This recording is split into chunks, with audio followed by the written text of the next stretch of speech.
Welcome to Everyday English, the podcast that helps you build your language skills one conversation at a time.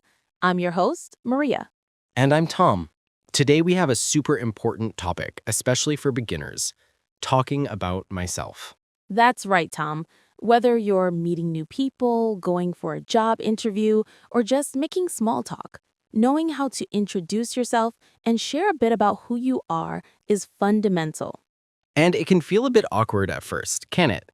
Like, where do you even start? Exactly. So today we're going to break it down into easy, manageable pieces. We'll cover basic introductions, talking about your hobbies and interests, your work or studies, and even your future aspirations. Sounds like a plan. Let's jump right into the basics. Maria, imagine you're meeting someone for the very first time. What's the first thing you usually say?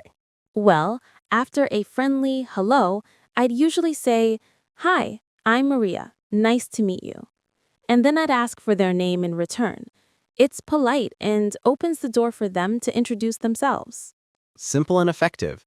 And what if they ask, where are you from? A common question. I'd say, "I'm from your country or city, originally."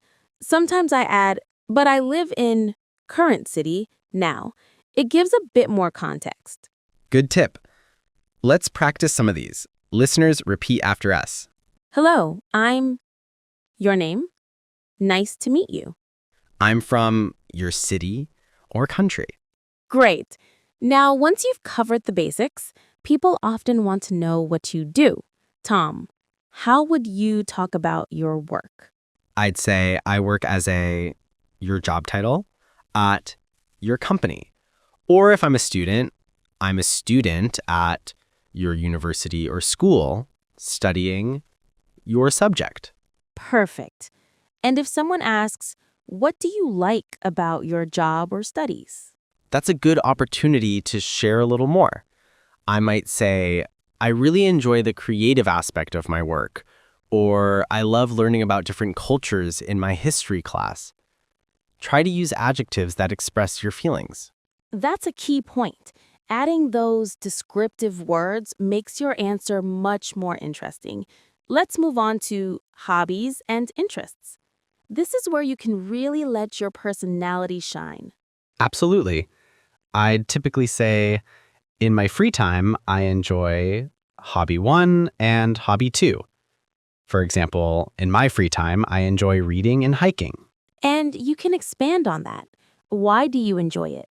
"I enjoy reading because it helps me relax and learn new things." Or, "I love hiking because I enjoy being outdoors and seeing nature." Adding the why makes it a conversation, not just a list. What about things you don't enjoy? Is it okay to mention those? Of course, you could say, "I'm not a big fan of activity you don't like," or "I don't really enjoy activity because reason." For example, "I'm not a big fan of crowded places because I prefer quiet environments." That's really helpful. Now let's think about future plans or aspirations. This is a common question, especially in more formal settings. Yes, you could say, "In the future, I hope to your goal," or "My goal is to your goal." For instance, "In the future, I hope to travel more," or "My goal is to start my own business." And if someone asks about your dreams, Don't be afraid to share. You could say, "My dream is to..." your dream. "My dream is to write a book," or "My dream is to live by the ocean." It shows your personality and gives people insight into what motivates you. these are all fantastic phrases. Let's do a quick recap of some key sentence structures. Listeners, try to fill in the blanks with your own information. My name is... Blank. I'm from blank. I work as a blank at blank. Or I'm a student studying blank. In my free time, I enjoy blank and blank. In the future, I hope to blank. Excellent. Remember, the key is to practice. The more you talk about yourself, the more natural it will become. Don't be afraid to make mistakes. That's how we learn. And don't feel pressure to share everything at once. Start with a few key pieces of information, and as you get more comfortable, you can add more details. One last tip, ask questions back. If someone asks you about your hobbies, after you answer, you can say, "What about you? What do you enjoy doing?" This makes it a two-way conversation. Absolutely, Tom. Conversation is a give and take. We hope this episode helps you feel more confident when talking about yourself in English.